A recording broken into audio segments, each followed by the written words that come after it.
Assalamualaikum dan salam sejahtera. Pada hari ini kumpulan kami akan membentangkan inovasi berkaitan gigi. Jadi untuk kandungan pembentangan kami, yang pertamanya kami mempunyai inovasi berbentuk lagu, dan yang kedua adalah pembentangan dalam bahasa Melayu yang dimulakan dengan saya, dan akhir sekali pembentangan dalam bahasa Inggeris.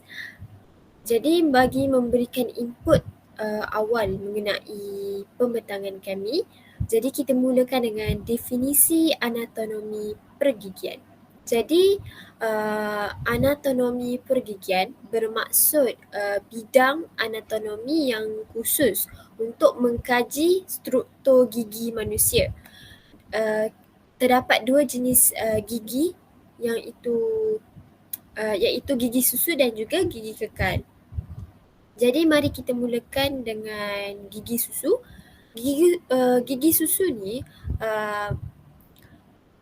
dia lebih kecil dan lebih putih daripada gigi kekal lah. Dan kita mempunyai 20 gigi susu. Dan gigi susu ni dia akan mula timbul apabila kita berumur sekitar 6 bulan. Dan biasanya dia akan berakhir apabila kita berumur 29 bulan. Dan mungkin akan berbeza untuk setiap orang sebab setiap orang dilahirkan berbeza. Dan juga umumnya lah kita ni ataupun kita ambil kanak-kanak lah. Kanak-kanak ni dia akan kehilangan semua gigi susunya dan diganti dengan set yang lengkap, iaitu 28 batang gigi kekal. Dan apabila umurnya mencecah 13 tahun. Dan kemudian 4 batang gigi geraham dan gigi geraham bongsu akan mula muncul di bahagian belakang mulut antara umur 17 sampailah dia umur 25 tahun lah, untuk menjadikan gigi kekal itu sendiri. Dan gigi susu ni dia akan menjadi gigi kekal dan akan tumbuh pada usia kira-kira 6 tahun, dan peralihan kepada pertumbuhan gigi kekal tu akan bermula pada umur 6 tahun. Dan terdapat 3 jenis gigi susu: kacip, taring dan geraham.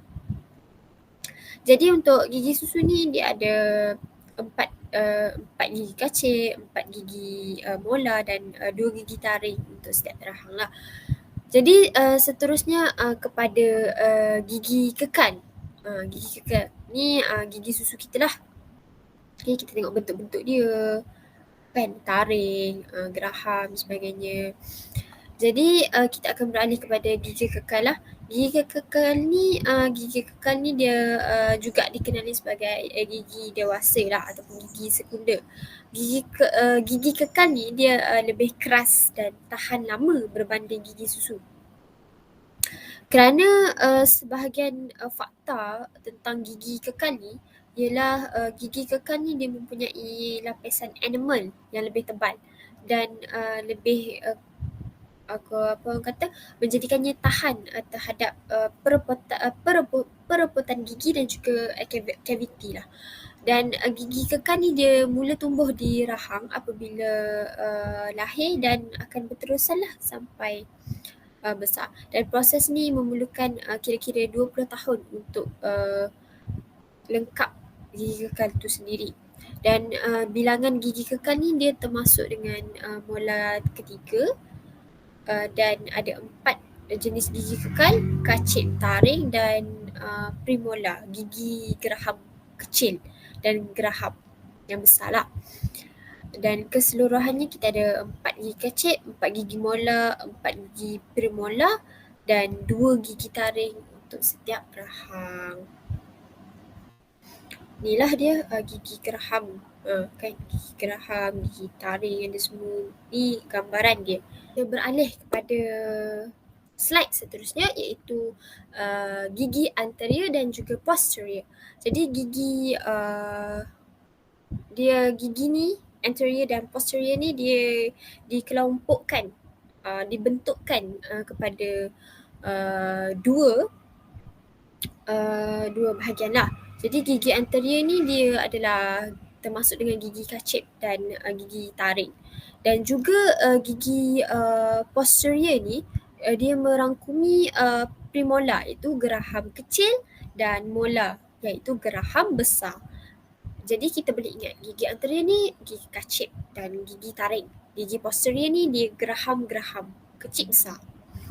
Dan juga saya akan berikan sedikit input lah tentang gigi kacip. Gigi kacip ni adalah gigi hadapan dengan hujung yang nipis dan terdiri daripada gigi kacip tengah dan gigi kacip tepi yang berfungsi untuk menggigit dan motong makanan. Terdapat 8 gigi kacip sama dalam gigi susu ataupun gigi kekal. Untuk gigi taring pula kita ada gigi ni lah, kita kalau gigi taring ni kita ingat dia bentuk dia runcing. Jadi gigi taring ni dia terletak bersebelahan dengan gigi kacip dan digunakan untuk mengoyakkan makanan, dan terdapat 4 gigi taring yang sama dalam gigi susu dan kekal. Dan yang terakhir adalah gigi geraham kita lah. Gigi yang geraham kecil dan besar. Jadi gigi dengan gigi geraham ni dia permukaan dia lebar dan rata di sisi dan belakang mulut yang berfungsi untuk menghancurkan dan melumatkan makanan. Jadi dia ada 8 gigi geraham dan besar dan juga terdapat 8 gigi geraham besar dan dalam gigi susu, okey, dan kekal. Dan 12 dia ada 8 gigi geraham besar dan dalam gigi susu, dan 12 gigi geraham yang besar dalam gigi kekal, dan 8 gigi geraham kecil pula didapati dalam gigi kekal. Kemudiannya kita akan ke slide seterusnya lah, kita akan membicarakan tentang rahang. Rahang ni apa? Rahang ni adalah tulang yang membawa gigi. Dia akan pastikan kita punya gigi tu berada pada posisinya. Jadi terdapat 2 rahang. Okay, rahang ni ada 2. Maxilla dan juga mandible.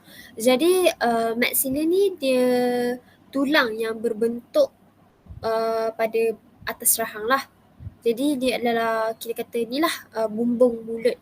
Bumbung mulut dan bahagian soket mata dan hidung. Dia duduk dekat dengan mata dan hidung. Dan maxilla ni dia memegang gigi atas pada tempatnya dan menyokong otot yang terlibat dalam mengunyah dan mengawal expression muka kita. Jadi kalau tak ada dia, macam mana kita nak buat expression muka, nak senyum kan? Jadi dia adalah tulang utama di muka dan dipanggil rahang atas. Jadi bila kita dengar maxilla, maxilla ni adalah rahang atas. Dan mandible ialah rahang bawah lah, rahang bawah dan tulang terbesar rahang bawah dan maxilla atas, dan mandible tulang yang besar dan terkuat di muka dan membentuk bahagian bawah rahang kita dan bahagian mulut. Dan rahang bawah ni adalah satu-satunya tulang tengkorak yang boleh digerakkan dan melekat pada otot yang terlibat dalam mengunyah dan mengawal pergerakan mulut lah. Jadi dia akan kawal gerakan mulut kita. Jadi kita boleh bercakap dengan baik, dan dia pegang gigi bawah kita ni pada tempatnya dan dipanggil tulang rahang bawah. Okey. Jadi kita ingat maxilla rahang atas, mandible rahang bawah. Jadi slide seterusnya adalah mahkota dan akar gigi. Jadi setiap gigi ni dia ada mahkota dan akar dia. Jadi mahkota dia ditutupi dengan enamel dan akarnya ditutup dengan simentum, dan simentum dan enamel ni dia bercantum dan di celah-celah macam persimpangan simentum enamel ni ataupun dipanggil garis cervix. Dan 4 tisu gigi ialah enamel, dentin, simentum dan pulpa. 3 yang pertama ni dikenali sebagai tisu keras, yang terakhir sebagai tisu lembut. Dan sebahagian besar adalah dentin lah. Dan pulpa gigi. Pulpa gigi ni ialah tisu lembut dan terdapat dalam ruang pulpa dan saluran pulpa. Dan apa orang kata, ruang pulpa adalah bahagian pulpa di mahkota. Okey, di mahkota. Dan saluran pulpa adalah bahagian pulpa di akar. Ruang pulpa ni dia adalah berterusanlah dengan saluran pulpa ni, dia bersambung dan secara kolektif dia dipanggil sebagai rongga pulpa. Mahkota anatomi adalah bahagian gigi yang dilindungi oleh enamel. Dan mahkota klinikal adalah bahagian gigi yang kelihatan di hadapan mulut. Dan orang yang sihat ni, mahkota anatomi dia tu lebih besar daripada mahkota klinikal.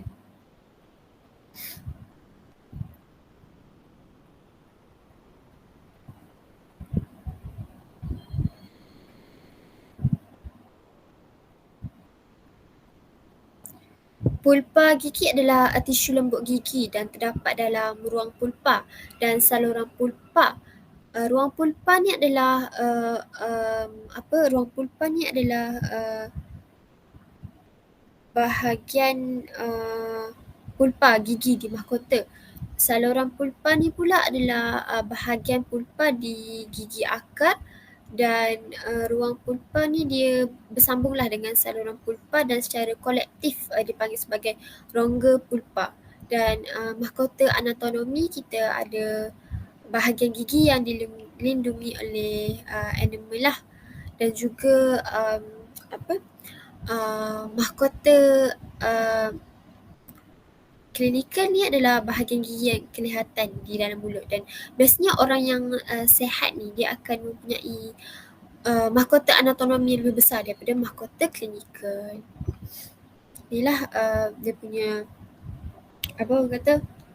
dia punya gambaran lah, gambaran klinikal mahkota anatomi dan klinikal dia. Okay. Jadi kita beralih kepada slide yang terakhir adalah tentang bilangan akar lah. Jadi akar ni dia berfungsi sebagai penambat gigi. Penambat gigi dan mempunyai laluan yang rumit. Okey, laluan dia tu untuk bekalan darah dan saraf yang akan mengekalkan perkembangan gigi. Jadi kalau tak ada dia, sukarlah untuk dia membawa darah kepada saraf untuk memajukan kita punya gigi untuk tumbuh dengan baik. Dan bilangan akar bagi setiap orang ni dia berbeza. Biasanya gigi kacip, gigi taring dan gigi premolar ni dia akan ada satu akar, manakala gigi geraham dan akan mempunyai 2 atau 3 akar lah. Jadi akar tunggal ni dia dalam semua gigi anterior tadilah, kita kata gigi anterior, gigi kacip dan taring. Dan premolar rahang bawah dan rahang atas premolar kedua, geraham kecil rahang bawah dan geraham kecil yang kedua lah. Jadi 2 akar dengan bercabang dalam molar mandula dan rahang atas pertama premolar. Dalam geraham mandibula tadi tu kan, dalam rahang bawah geraham dalam rahang bawah dan rahang atas yang pertama, dan rahang atas pertama pada geraham kecil. Dan berlakunya ni lah orang kata bilangan akar ni, dia pembahagian dia dikenali sebagai pencabangan, frukasi. Jadi kalau 3 akar dia akan dipanggil dengan trifurkasi. Kalau 2 akar dia akan panggil dengan bifurkasi. Kalau satu saja adalah frukasi lah. Uh, jadi gigi yang ada frukasi ni biasanya dia tidak mempunyai keadaan perubatan yang baik lah. Tidak ada prognosis yang baik, tak sihat. Dan kerana kesukarannya untuk menjadikan kawasan yang frukasi tadi bebas daripada patogen predental yang menyebabkan penyakit gusi. Jadi kalau dia ni ada cacat dekat bahagian akar tu, kita akan mengalami sakit gusi. So jadi macam mana nak atasinya adalah dengan kita mendapatkan rawatan gigi. Jadi rawatan pergigian untuk melegakan kesakitan yang disebabkan oleh gigi yang dijangkiti tadilah. Jadi untuk semasa rawatan tu, doktor tu akan buang kita punya pulpa gigi yang meradang, dan doktor gigi akan bersihkan dan basmi kuman tu pada permukaan dalaman gigi yang terjejas dan akan membuat tampalan gigi lah untuk tutup kawasan tersebut. Jadi kalau kita ada penyakit gusi ni memang tak selesa makan dan sebagainya, so cepat-cepatlah dapatkan rawatan daripada pakar ataupun doktor lah di klinik gigi. Jadi itu sahaja untuk bahagian saya. Terima kasih kerana mendengar, dan saya serahkan pembentangan seterusnya dalam bahasa Inggeris kepada rakan saya. Jadi sekian, terima kasih. Assalamualaikum.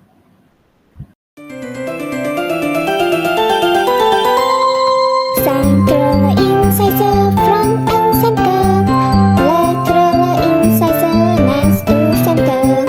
Cuspid is sharp, so pointy and tall. First bicuspid, helping us all. Twinkle, twinkle, little teeth. In our mouths they help us dine.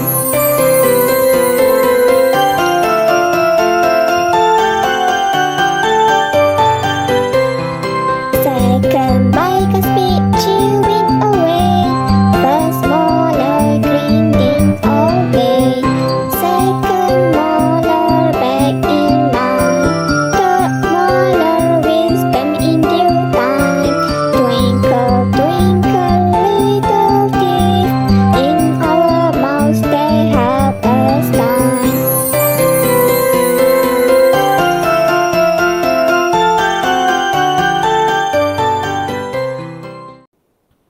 Assalamualaikum warahmatullahi wabarakatuh. My name is Ahmad Halimi Muhammad Shukri, and today I'm going to present about dental anatomy. So what is dental anatomy? Basically, dental anatomy is a field of anatomy dedicated to the study of human tooth and its structure. There are two types of teeth, which is the deciduous teeth and permanent teeth. First, I'm going to talk about the deciduous teeth. Deciduous teeth are also called baby teeth. Deciduous teeth are smaller and whiter than permanent teeth. We only have about 20 deciduous teeth. They start to erupt when we are around 6 months old and are usually all through when we are about 29 months old. This may vary as everyone is different. The deciduous teeth stay until the permanent teeth erupt at about 6 years of age, when the transition to the permanent dentation begins. There are three types of deciduous teeth, which is the incisors, canine, and molar. In total, there are 4 incisor teeth, 4 molar teeth, and 2 canine teeth for each jaw in our mouth. Next, I'm going to talk about the permanent teeth. Permanent teeth are also known as adult teeth or secondary teeth. Permanent teeth are tougher and more durable than baby teeth. This is largely due to the fact that permanent teeth have a thicker layer of enamel, which makes them more resistant to decay and cavities. The permanent teeth start to develop in the jaw at birth and continues after a child is born. This process requires about 20 years to be completed. The number of permanent teeth, including third molars, when present is 32. There are 4 types of permanent teeth, which is incisors, canine, premolar, and molar. In total, there are 4 incisor teeth, 4 molar teeth, 4 premolar teeth, and 2 canine teeth for each jaw.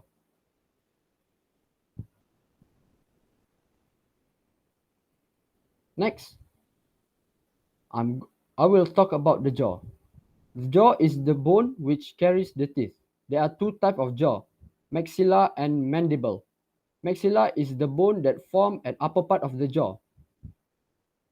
It's the roof of the mouth and the parts of the eye socket and nose. The maxilla holds the top teeth in place and support muscle involved in chewing and facial expression. It is a major bone. It is a major bone in the face, also called upper jaw. The mandible. The mandible is the largest and strongest bone in the face. It forms the lower part of the jaw and the part of mouth. The mandible is the only movable bone of the skull, and it is attached to the muscle involved in chewing and other mouth movement. It also holds the bottom teeth in place. It is also called the lower jaw bone. Next, the crown and roots of a tooth. Each tooth has a crown and a root. The crown is covered with enamel. The root is covered with cementum, and they join at the cemento-enamel junction, or CEJ, or they call it cervical line. The four tooth tissue are enamel, dentin, cementum, and pulp. The first three are known as hard tissue, and the last as soft tissue. The major bulk of the tooth is dentin. Now, lastly, I'm gonna talk about number of roots. The roots function as an anchor for tooth and has indirect passage for blood and nerve supply that maintains the tooth viability. The number of roots for each type of tooth may vary. Typically, incisors, canines, and premolar will have one root, whereas molar will have 2 or 3 roots. That's all for my presentation. Thank you.